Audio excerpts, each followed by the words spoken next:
جباجاري هوليرج كافيتيريا دم باش تم شوانين هجا وبريز از ايرو بورا بمعدله احمد دجبو بيشكش كرنا يكمين خلقا هف بيفينا اركي وايرو جي بمربي بهفاني ماوي بمربي لفي كافيتيرياي ما مستوى سياسة مدار جدعان علي جبو جنجش كرنا هن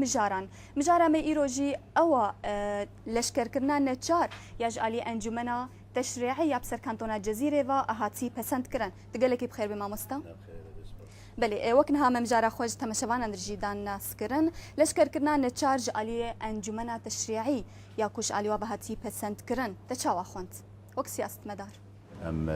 دخوینن ودبینن باندورا وی لسر دورین کردی وی چبه وجبر خوندنا مش ورته يعني فیداوی چیا خساراوی چیا تعداوی چیا ممكن خدمتي بكي نكي جرك انطلاقا ما جوي بأم تقييم بكن يعني اللي بقرك شيء بكن ميزنن بكا شما شركتي جبرتشيا أم شي استفادة جي بكن وكرد يعني إما أم دبينن از وك ساعتك وك أنجمان الاجتماعية وكردي أم دبينن أف بريارة هني يا لشكريا نجاري وببي صدمة كم مزن قدفرين كردي فالا بكيج ملتي ويش خورتي يعني بري أسباب زحفن صدم قال لكن بري نرحتي هيا برشيبون هيا شغل تنيا خدمات تننا كوش بريا هندرو وك نزح يعني شامي وحلبش باجاري مظن ملتي ما بري كوش بربويا فقريايا بري كوش بربو بوشبو وادرا نهاجي كوش بربوج نتيجة شر وبرشون وكشتن وتعدائية وظلم وزوراق ودبي وشورشا سوريا ودس بيكري ملتي ما فقرهن جهي خوياني هناك آلوزي وطنقائية قلك بيدا بون نتيجة شورشا سوري ونظام بشار تشتي خراب جو كرن وملت دور بيش كر كشتن ويران كرن خرابي بيتفي روجانا نما بيدا دبن الدفرين سوري حموا بتايبتي جيل دفرين كردي جر بريارك بفيرانجي وقت دركبي بري ملتي ما كوش برويا ان هاد بي سببك اضافي زيدت بي كوشبري وبازدانا خورتي ما ايغو دبينن اف بريار نتشتكي درسته جبر سببي وينا ام دخوينن انه جهكي تاني دركتيش جهتكي تاني دركتيش حزبكي لقور قياسا خو درخستنا لقور برجواندية حزبي درخستنا هاجر نبرجواندية حزبي بانا وبريار جماعي بانا جبر ام دسبيكي دا تفقرا سياسية كردي خبخشي ملتي كرد تمامي خبخشي خباتا خودكي نب حاجتي جو بريار دركبن حتى جو توري طنقاي تشيبويا ورا راجة تفنجي راجة روس رشاشيش بوت كاربي برافانية بر ملتي ما مستجد عن تدبيني هجر هر مالك خداني وام بيجن جواني دوي مالي دجين هجر او هر يك يعني جبر خواج الجور هيزاغو دكاري دمالاوي دا بيداز بي او برافانية دبر مالا خود بكي يعني هر مالك كاربي جبلي ام بيجن يعني جديلا فيلش كركرنا نتشار برايته وببي وكتشار السريك دفيرا وشا اورتا كونها رجع في كردستان تيدا درباس اما قناعتا ما هذا البلادر ما يبهدي خداني بريارة دستينن خداني دستهلاتية دفرين كردي دا ريفا بريا دمكي او ام بينو طبعا بإدارة برادر ما يبهدي هجر وانا وقت دولتي جهاني حمية وقت حالتي طارئ تشيدبن امان وخرب يعني او تبليهافي تشيدبن دفرين ولاطا دا سياسة مدانجي دستهلاتي وي ولاتي تين خلقي خوي مدني سيفيل جكدار دكن جبو برافانية دبر مالي خو ملتا خدا بكن واملاكي خدا بكن يعني هجرفا برادري ما جبديلا جو برياري اجباري اينا چار درخستن دفيت يكي بدي ان كچكي ان كوركي بدي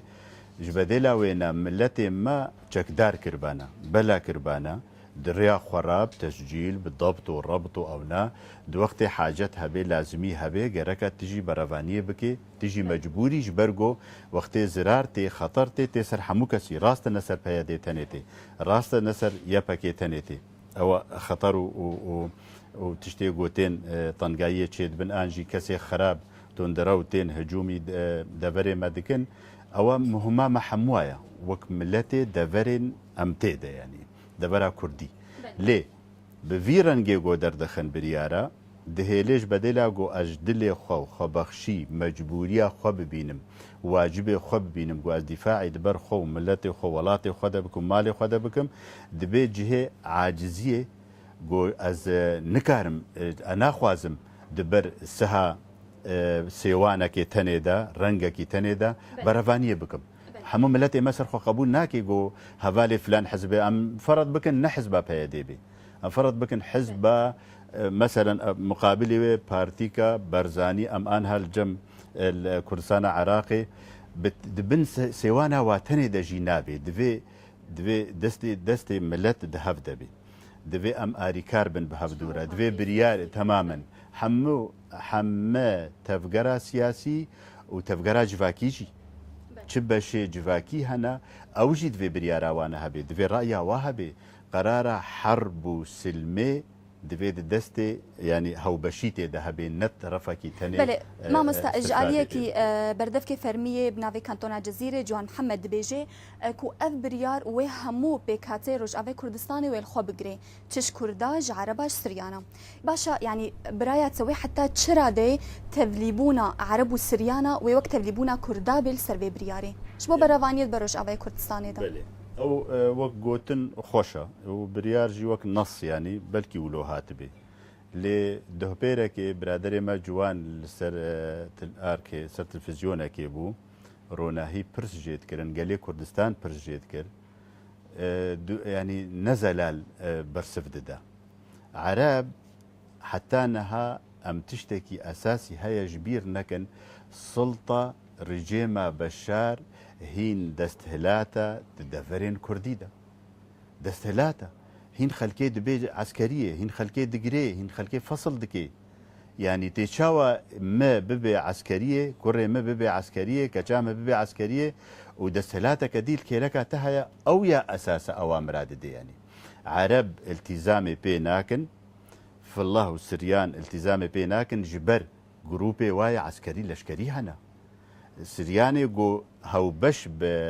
برادري ما دي بريفا بريادم كيرا لشكري وات هيبتي هنا سورياتو نافكي ويها اللي كرنا يعني ايه عربة مثلا دها حميدي دهام وقتك يقول جارك مقابله خد وقت ديتو قوتن جو 3000 لشكري ما هي طبعا راست ام نزانن بس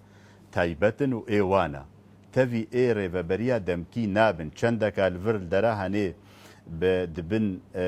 چه سببه چه دافع ربه هناك هتنا نافيا باكيدا هناك هتنا نافيا باكيدا قول ما وين واديتن سورتي واديتن افا بلكي راستيك تيدا هبه يعني ليه بتفاي وكل جور برياري نكارن السر عربه بطبخين هم مثلا عربي غمر دفرين كرديدا حتى نها إما أم دبينن وك مراقبين وك سياسيين وك تفقرا سياسي وك ملتي ما جواكي دبينن عربي غمر معاملك تايبتي بوار هايش برادري ما بيدي ووا معاملك تايبتي احترام يعني ريزك جوارا دقرن ناهلن كسك نيزيكي وابي ناهلن تعدك الوابي ناهن حتى نها يكي مغمولي وك ملتي كرد مثلا ايجو باز نجدفري خوا ملتي مغموري ايه برادري واهلي وانا الرقاي وش حلبي باز ضدنتين الجموانا ايه ما ام باز ضد جدفري خدت برات صدمتنا صدم اداره ريفابريا دمكي اداره برادري ما بيدي جدفرين كرديرا در راحتي الجم برادري خوي كرد شيناكي در راحتي الجم عكسي واشيتكي الجم عربا تشيتكي الجم فلها تشيتكي از نابجن بلهرن عربا وفلها بكوج نت ثقافة مدى يعني ليه وقت در راحتي الجم غيري واشيتكي جركت باب اولى الجم كرداشي ببيان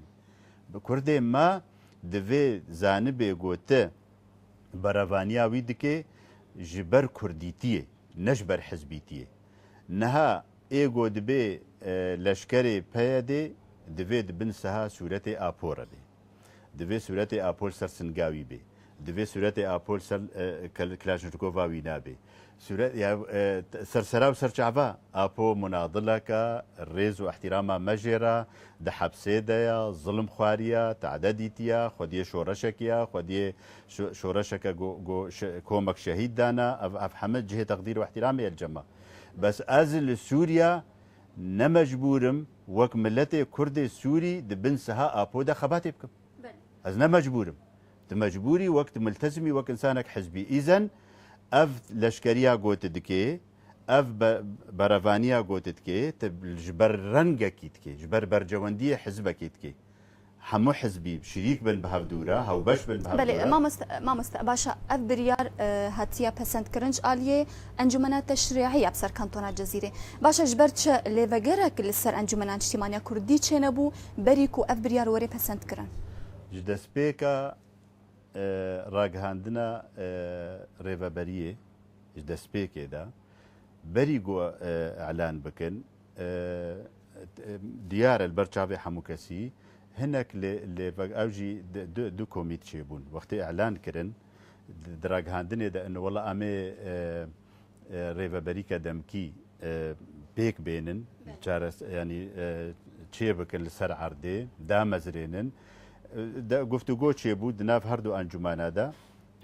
مە قبول کرد وەک ئەنجومانە کوردی وەکو ئەموەرن چێ بکەن دو کۆمیت چێبوون هەردوو کۆمیتە بە هەڤرە گفتوگۆ کردن گاڤن ئاڤێتن تشتن چێکردن بنگەهاک ژێرەدانین دوێ بنگەهێدا گاڤن باش ئاڤێتن گەهانە قوناغەکێ گەها بوونە بریارە ئەنۆگەرەکە پێکهاتیە دەڤەرە کوردی ببینن ژغەیری کووردا عرب و سریان و ینی ئەv کەسێ هەی و چاچانەوانە ینی و ئەو گەهانەوێ قوناغێ divê demê de her me encûmanekê ji xeyrî vê rêveberiyê û ji xeyrî ve herdû komîte herêke îşê karê xwe dikirin karê got li ser milê wa tiştê karê ji watê nexwestin êman wek encûmana Kurdî guftûgoya me bi etilafê re hebû ji berî vê ew ye guftûga me giha qûnaxekê gere em tevlî ائتلاف معارضة سوري بون ائتلاف نشمالية كرد يا سوري بون يعني يعني تفبونا ماد ناف ائتلاف ده كرنا حجتك برادري مي انجمانا قال لي روج افاي كردستان انه واش دف مقرها تشون او هاتن ريفبري اعلان كر نفس الروجي ده بشتي بروجيكي اعلان كرن بيقول ما فقرن ونأقو امسر رشاوي تفقينا بهفدورة منفيسيا انها یاگۆ پێک تێنن لەسەر عەردێ یەک گوتنێ ئێگۆ بەرێ ئەم بەهەورە تەفقینەوە کە هەردوو ئەنجومانە تێدا تنێ بەێ ئەو سەر بێ بریارێت چ نابەرە ئەون وەک هەردوو ئەنجومەن چێبوو ئەم بەری وێنا لێ پشتی گۆ چێبوو پشتێک و هات پەسەندکردن ئەف بریار پشتی هاتە پەسەندکردن ئێمە ئەم ڕەفت دکن ئەم ڕەفت دکن ژ ئالیکی تەنێ بە چ ڕەنگی ئەعلان ببێ ئەم نابین شتێکی درست ئەم نابی من خزمەتا ملەتێ مە تێدا هەیە بەێ مامۆستا جێدان ئەمێ هەرن ئالیە ناوبرەك بچووک ئەمێ دیسال ئالیەوە بەگەرن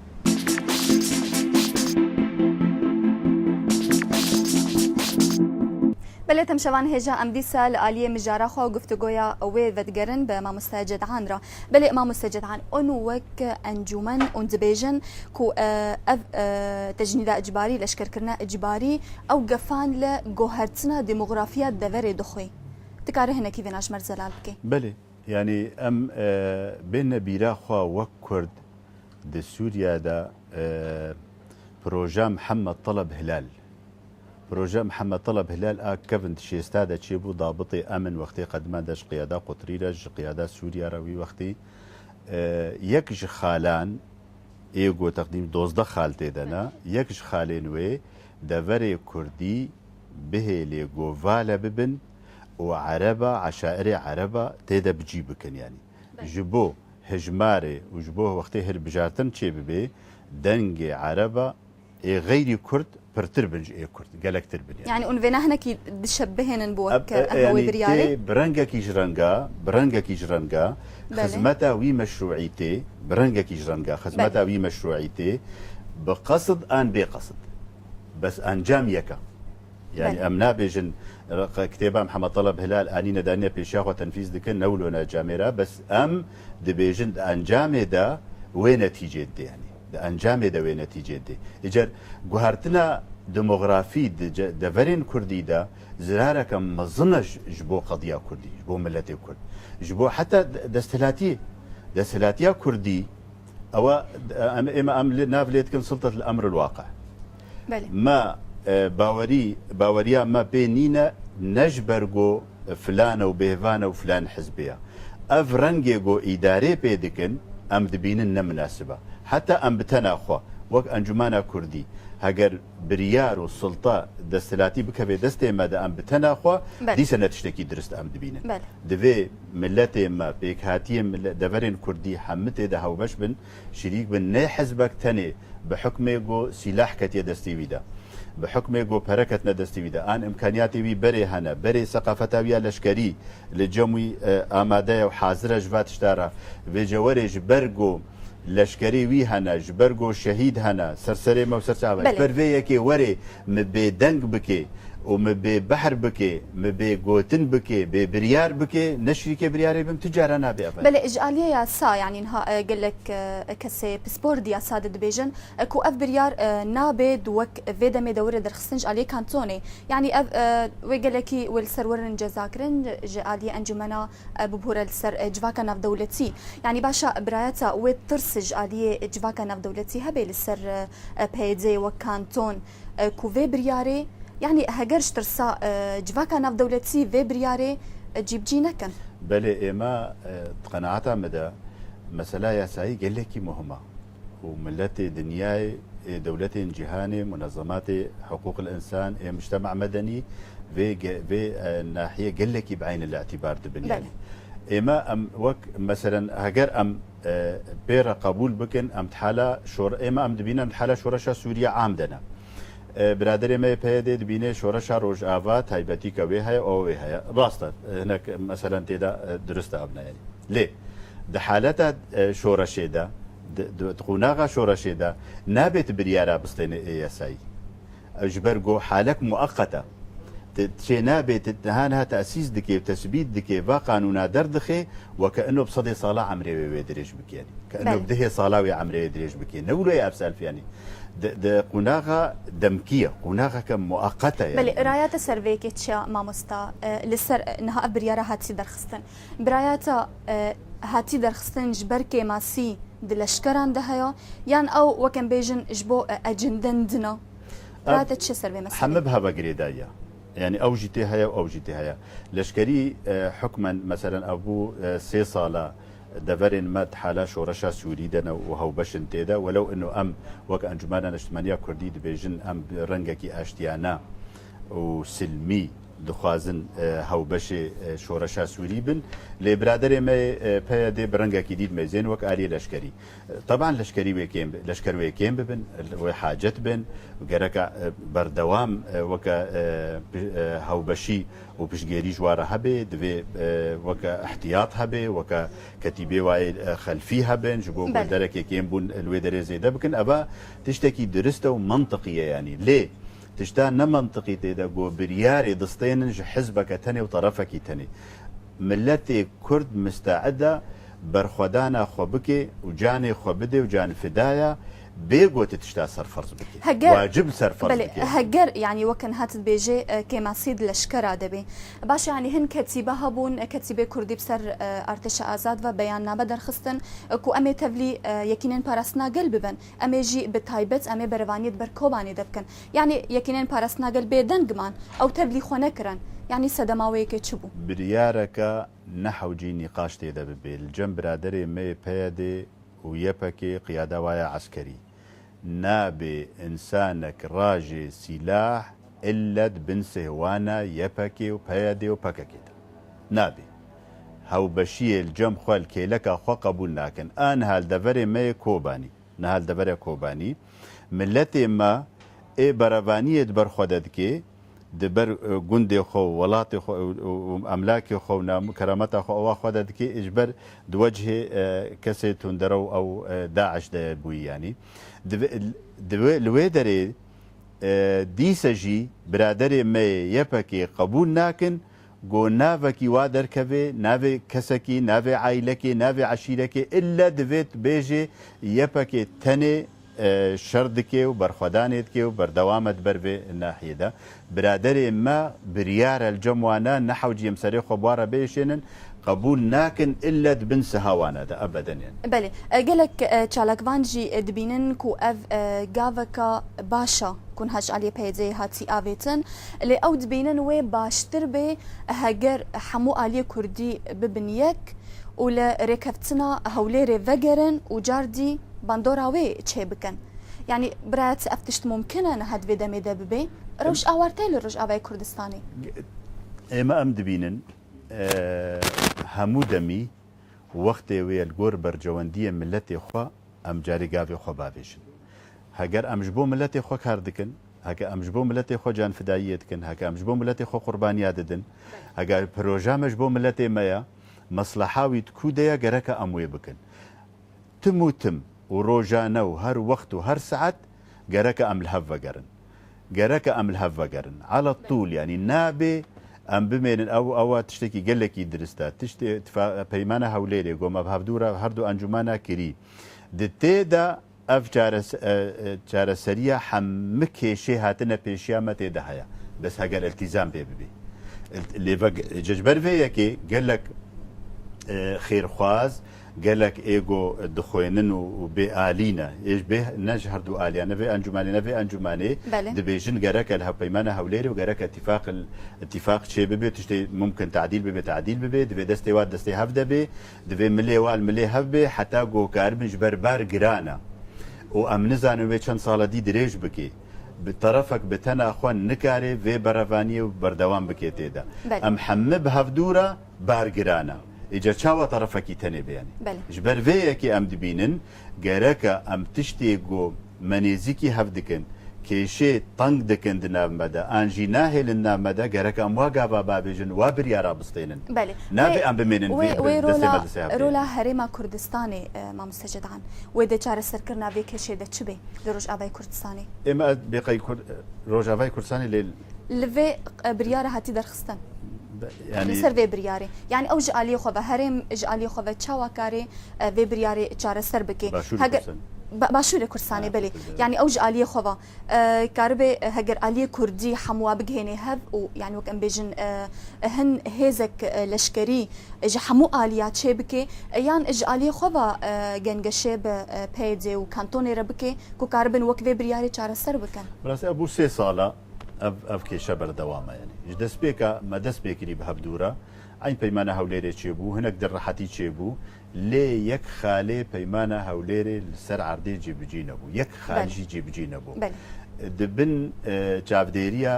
هەرێما کوردستانê دەبوو تایبەتی سەرۆک مەسعود بەرزانی دەبوو ئەوانە دەست پێکێ دەژ ڕۆژە یەکەم جواتێ دیتنێ هەڤبەشی ئانژی بتەکەتەک وا دبینێ على طول دبێژێ ئەم پشتگێرن جوەرە و چاودێرن جوەرە و هەموو ئەمکانیاتێ مەمیخرە بن تەسەرفاوەدا هەگەر هون بە هەڤرە بن و یەک بن بەس هەگەر هون نەیەک بن ئەم نکارن شریکێ گۆ نەهابن طرفەکی تەنێ ببێ دەستهلات حتا کی بێنی و ئێدی بمێنێ مەزلوم ئانژی تعدە لێ وەرێ ئان دەغت لێ ببێ ئانژی فرسەتا خۆ نەبینێ گۆواجبێ خۆ ئارکێ خۆی وەتانی و نەتەوی ڕابێ نکاری ولۆ بکێ بەلێ گەلێک سپاس مامۆستا جەدعان ئیرۆ تبمەرە ئامادە بووی د خەلەکا یەکەم ژە پرۆگرامێ هەفپەیڤینە ئارکێز گەلێک سپاسیاتت کەم تەم شەوانێن هێژا و برێز ئەم ئیرۆژی خەلەکای کێژە پرۆگرامە هەفپەیڤینە ئارکێ مە بۆرە داوی ئانی حتا ڕۆژەکەدن بمێن دخێر و خۆشێدا و هەر ئازم